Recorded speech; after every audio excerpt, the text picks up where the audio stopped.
تحبون الله فاتبعوني يحببكم الله ويغفر لكم ذنوبكم والله غفور رحيم. السلام عليكم ورحمة الله وبركاته طميم. وعليكم السلام ورحمة الله وبركاته أخي، كيف حالك؟ بخير والحمد لله. Dis-moi Tamim, aujourd'hui nous entendons 5 fois l'appel à la prière et je sais que c'est le compagnon Bilal qui a fait le premier appel lorsque la mosquée fut achevée. Mais comment ont-ils eu l'idée de faire l'appel à la prière? Je vais tout expliquer, Inch'Allah. Installe-toi confortablement et écoute attentivement avec le cœur.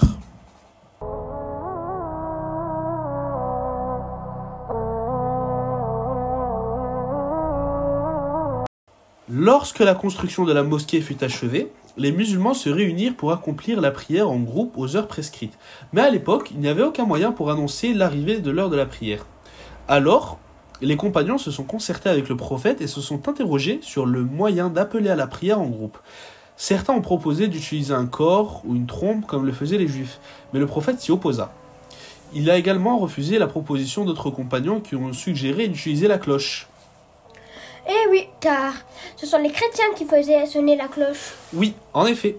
Omar ibn al-Khattab a proposé de faire un appel. As-salat, as-salat. Le prophète accepta. Le lendemain de cette initiative, un Ansari du nom de Abdallah ibn Zayd vint voir le prophète et lui raconta le rêve qu'il avait fait. Il dit « J'ai vu un homme vêtu d'un habit vert en 2 pièces qui tenait dans sa main une cloche. Je lui demanda « Veux-tu me vendre ta cloche ?» L'homme me répondit « À quoi te servira-t-elle » Je lui répondis, elle me servira à alerter les fidèles de l'heure de la prière. L'homme rétorqua, veux-tu que je t'indique un meilleur moyen? Je lui demanda lequel. Il me dit, tu diras, Allahu Akbar, Allahu Akbar, Allahu Akbar, Allahu Akbar, Ashhadu anna la ilaha illallah, Ashhadu anna la ilaha illallah, wa ashhadu anna Muhammadan Rasulullah. Le prophète comprit aussitôt qu'il s'agissait de l'appel à la prière, al-adhan. Il demanda à Abdallah ibn Zayd de l'enseigner à Bilal, qui avait une voix qui retentissait. Ainsi, à partir de ce jour, il fut surnommé Mu'adhdhinu Rasulillah. Et, à chaque heure de prière, Bilal se dressait au-dessus d'une maison appartenant à une femme des Banu an-Najjar, qui était la plus élevée, et il prononçait le takbir que les gens répétaient après lui. Ainsi, à chaque heure des prières, Bilal faisait le adhan du haut de cette maison. Tu te rends compte, Tamim, tous les jours dans les pays musulmans, le nom du prophète Mohammed sallallahu alayhi wa sallam est proclamé 5 fois par jour. Allah l'a honoré et lui a donné une grande importance. C'est une belle revanche sur les polythéistes qui se sont moqués du prophète Mohammed sallallahu alayhi wa sallam lorsque tous ses fils sont morts en lui disant qu'il n'aurait pas de postérité. En effet, masha'Allah. Quand ils ont émigré à Médine, j'imagine que les musulmans s'orientaient en direction de la Kaaba lorsqu'ils ont accompli leur prière, non? Eh bien, pas tout de suite. Pendant 16 mois après leur arrivée à Médine, les musulmans se tournaient vers la Qibla de Jérusalem, Al-Quds, pour accomplir leur prière. Ce qui veut dire que par rapport à Médine, ils seraient dirigés vers le nord. Mais le prophète et ses compagnons avaient une profonde envie de se diriger plutôt vers le sud de Médine, pour être en direction de la Kaaba, la maison sacrée, bâtie par le prophète Ibrahim et son fils Ismaïl. Le prophète regardait le ciel et espérait que la Qibla change d'orientation. Malgré tout, les compagnons obéissaient au prophète et suivaient ce qu'il recommandait avec soumission. C'est ainsi qu'Allah ordonna au prophète et aux musulmans de se diriger vers la mosquée sacrée Al-Kaaba lors de l'accomplissement de la prière. Allah dit dans le verset 143 et 144 de la Sourate Al-Baqarah, « Et aussi, nous avons fait de vous une communauté de justes pour que vous soyez témoins aux gens, comme le messager sera témoin à vous. Et nous avions établi la direction de Qibla, vers laquelle tu te tournais que pour savoir qui suit le messager Mohammed et qui s'en retourne sur ses talons. C'est un changement difficile, mais pas pour ceux qu'Allah guide. Et ce n'est pas Allah qui vous fera perdre la récompense de votre foi, car Allah certes est compatissant et miséricordieux pour les hommes.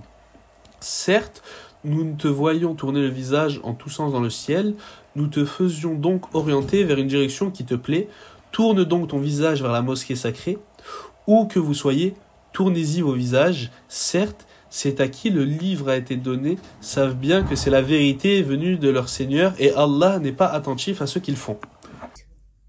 Bismillahirrahmanirrahim.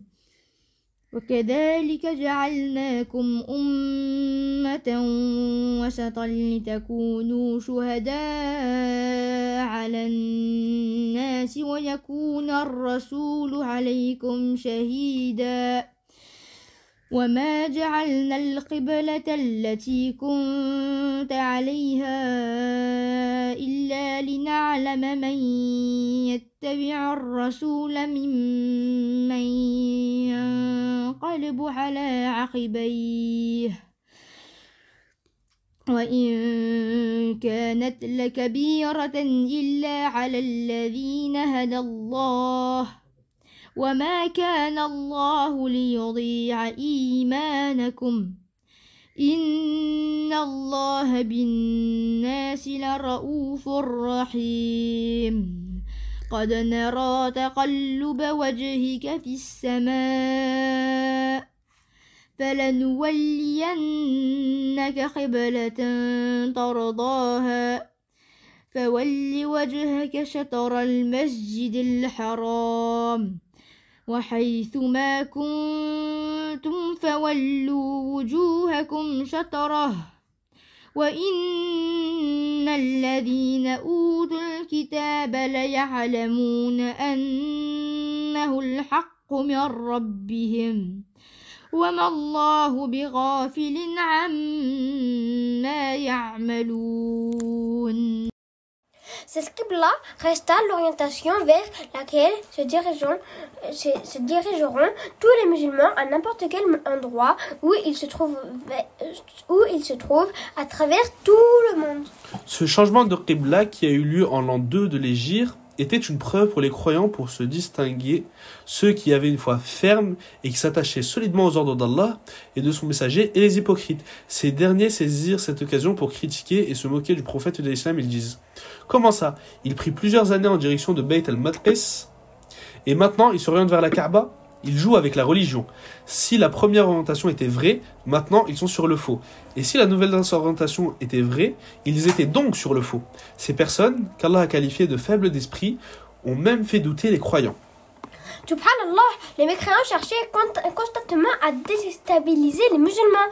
Tamim, tu savais que le jeûne du mois du Ramadan a été imposé au cours de cette même année de l'Hégire? Oui, Ismaïl, c'est bien en l'an 2 qu'Allah révéla le verset 183 et 185 de la sourate Al-Baqarah. Ô les croyants, on vous a prescrit le jeûne comme on l'a prescrit à ceux d'avant vous, et peut-être serez-vous pieux. Bismillahirrahmanirrahim.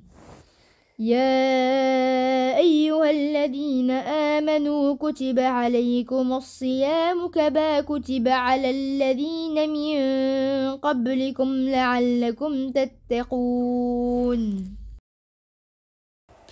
C'est dans le mois de Ramadan qu'on a fait descendre le Coran, comme guidé pour les gens et en preuve de guidée et de discernement. Donc, quiconque d'entre vous est présent à ce mois, qu'il le jeûne. شهر رمضان الذي أنزل فيه القرآن هدى للناس وبينات من الهدى والفرقان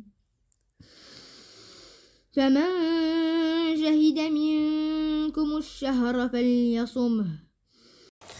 Jazakallah khairan Tamim. Tu viens, on va se préparer pour aller à la mosquée. Ce soir, on va pouvoir faire prier le tarawih entièrement, Inch'Allah. Hayya bina.